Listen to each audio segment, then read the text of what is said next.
Nesse vídeo eu vou falar do episódio 28 de Soul Soul no Frieren. Então vamos lá. O episódio já começa mostrando que eu sou incapaz de fazer uma previsão certa. Que burro! Mostrando a Zeri provando vários candidatos e os motivos. O Denken mostrou que grandes feitos não são o suficiente para impressioná-la. Mas a Zeri percebeu que mesmo velho, ele ainda era determinado, ao ponto de pensar em como enfrentá-la. Já Yubero nem teve conversa, só foi aprovada. A Zenzi pode ter falado das coisas que ela fez, mas é mais provável que a Zeri tenha percebido o quão absurda é a mente da Yubero, e o que pode sair dela. Mas o verdadeiro absurdo foi o Land, e não por ter sido aprovado. Mas até agora, só os clones dele tinham aparecido na história, enquanto o original estava na casa, tomando chá. Eu não sei de onde que ele tirou que ia conseguir enganar a Zeri, mas é óbvio porque ele foi aprovado. Olha a audácia desse filho da puta! Já a entrevista do Yabero foi a única que realmente pareceu uma entrevista. A Zeri reconheceu a capacidade de combate dele e até a forma sensata de avaliar a própria força. Mas a visão extremamente prática sobre a magia foi o que realmente agradou ela. Esse cara era fera! E a Method se destacou pela coragem e sinceridade com que ela descreveu a Zeri. No fim nós vimos a tristeza dos reprovados, a parabenização pelo sucesso, um agradecimento inesperado pela ajuda e até a Zeri se desculpando com a Zenzi quando percebeu que esse exame tinha realmente vários candidatos bons. E se a maior maga que a história já mostrou não reconheceu o potencial deles, não tem problema nenhum, eu ter errado todos os meus chutes. Vocês sacaram só essa interpretação digna de receber um Oscar. No dia seguinte o acaso rendeu alguns encontros inesperados, como a Fernie Stark tomando um chá com o Denken e a Alphen. E apesar do trauma do Stark com nobres continuar rendendo cenas engraçadas, o que realmente chamou a atenção foi o passado do Denken. Ele perdeu a esposa quando era jovem, por não ter poder nem influência. E deve ser por isso que ele se dedicou a essa busca, para nunca mais perder nada importante. Ironicamente, depois de se tornar o mago da corte, ele não tinha com quem compartilhar isso e nem proteger. E nesse caminho, ele ainda pode ter sacrificado a oportunidade de criar laços novos. Mas isso também explica parte da relação dele com a Laufen. Ele se afeiçoou a ela e agora a trata como uma neta que nunca teve. Seria bom se a história tivesse desenvolvido melhor ela e dito se ela também tem alguma lacuna emocional. Seria bacana, né? Seria, né? Mas se o passado do Denken era previsível, a motivação para virar um mago foi inesperada. Ele se inspirou pelas histórias da Frieren no grupo dos heróis. E mesmo que agora ele veja a magia como uma ferramenta, encontrá-la fez ele lembrar que a magia pode ser divertida. Enquanto isso, a Frieren fazia uma compra moderada de grimórios, e uma senhora precisando de ajuda fez ela ter um encontro inesperado. Apesar de ter causado uma péssima primeira impressão na Fernie, o Yabero continua se provando uma boa pessoa. Ou não. Mas que faz o que for preciso quando julga certo ou é necessário. E na verdade só estava ameaçando o grupo da Fernie. Mas realmente preferia que a Yubero morresse. O que até faz sentido. Mas considerando que mesmo sendo uma perturbada, ela mostrou que consegue ter bom senso. E ainda não fez nada de tão ruim. A personagem é interessante o bastante para a gente ignorar as ações ruins dela. Mas a surpresa foi quem inspirou o Yabero. Não a ser prático e matar demônios, mas a ajudar os outros. Quando ele era pequeno, adorava os grandes contos do Rímero, e não entendia por que os velhos da vila preferiam falar de quando ele salvou eles de monstros aleatórios ou de sua bondade. Mas quando a sua vila foi atacada, ele entendeu. Para eles, não importava se o Rímero tinha grandes feitos ou conquistas, mas que ele salvou a vida deles. Mesmo que essa história não fosse famosa, isso fez toda a diferença na vida dessas pessoas. Para essa vila, o Rímero não era o herói do mundo, mas o deles. E foi isso que mudou a visão de mundo do Yabero.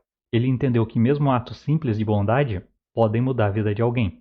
Na despedida, o Yabero fala sobre como é importante a gente valorizar tudo na nossa vida, por mais insignificante que pareça. E fica claro que isso não foi uma mensagem para Frieren, mas da autora pra gente. E depois dessa conversa, a gente teve um flashback rápido, onde a gente pôde perceber duas coisas. O Himmel não foi um exemplo de herói que ajudava todo mundo por seguir um código de conduta, mas porque ele não conseguia ignorar alguém com problemas. E agora, a Frieren estava vendo como lentamente essas atitudes estavam influenciando os outros e tornando o mundo um lugar melhor. O que lembra que o melhor exemplo são atos, não palavras. Segundo, tem o detalhe da Frieren não conseguir atravessar o rebanho se ela levitasse todo mundo, porque na época ela ainda não sabia magia de voo. Sim, é só isso. Uma perda de tempo.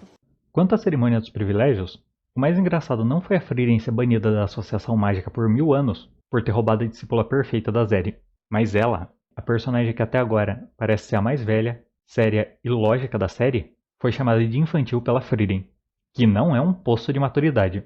Tô dizendo a verdade. Como a Frieren não podia entrar na associação, o Stark fez companhia para ela. E eles conversaram sobre o crescimento da Fern e como ela seria uma maga incrível no futuro. Mas a conversa foi interrompida por um velho em busca de glória. Mas tu é chatão, eu, moleque! Ele ataca a Frieren e exige um duelo. Muito bom com a ordem das coisas. Eu entendo que essa seja a forma mais rápida de marcar o nome na história. Mas se a Frieren diz que ele é forte, ele só sabe lutar. E a Zeri reconheceu a habilidade dele, por que ele não vai pro norte, elimina o resto do exército do Mao e liberta a Terra? Animal! Burrão! Mesmo assim, a motivação dele é parecida com a de outros personagens da história. Ele quer retribuir alguém que fez muito por ele. E achou que a melhor forma era marcando o nome na história. Provavelmente motivado pelas palavras da Zeri. Mas além de negar o duelo, a Frieren acabou com ele, simplesmente falando como a Zeri pensa. Toda conversa sobre aceitar algum aprendiz por capricho era uma desculpa, consciente ou não, para ela não admitir que gostava dos discípulos. E mesmo que muitos nunca tenham atendido às suas expectativas, ela nunca se arrependeu de ter treinado nenhum deles e nunca ia esquecê-los. E por um momento, eu achei que o motivo da Zeri ter banido a Frieren não tinha sido a Fern, mas a Frieren ter feito ela encarar os próprios sentimentos. Você é burro. Por isso o Lerner perdeu a motivação para lutar, porque agora ele sabia que mesmo que os outros esquecessem dele, a Zeri ia manter sua lembrança viva, então ela não estava e nem ia ficar sozinha. E entendeu que ambos eram brutos demais para dizer o que pensavam ou sentiam, e a Zeri basicamente foi confirmada como uma tsundere. Pouco. E mesmo assim a assustadora calma desse povo, mesmo que a Frieren esteja com o ombro arrebentado. Foi só um arranhão. E quando eles estavam saindo da cidade, foi bom mostrar que o Stark manteve a característica de ajudar e se dar bem com todo mundo. Assim a gente sabe que ele não ficou só dormindo enquanto as duas treinavam. E mesmo que o grupo atual da Frieren não tenha mais o Himmel, eles ainda se preocupam e ajudam os outros. Alguns são mais discretos e outros mais ativos. E claro, não dava para terminar a história sem destacar o privilégio da Fern. Uma magia extraordinária, que deixa as roupas limpas e perfumadas. A demonstração definitiva que a Fern é discípula da Frieren. E além disso fazer a Zeri perceber que a Fern não servia para ser aprendiz dela, a nossa maior surpresa foi essa. Kawaii. Para terminar, a Frieren teve uma despedida bem rápida com a Lavinia Kanye. E a explicação para isso foi bem simples. Como eles vão continuar viajando, eles sabem que vão se ver de novo. E além de uma despedida triste não fazer o estilo deles, seria constrangedor se lembrar dela quando eles se encontrassem de novo. Então, em vez de um final melodramático falando de Frieren... Mata né. Se você não gostou desse vídeo, não se preocupe. É só mais uma memória inútil.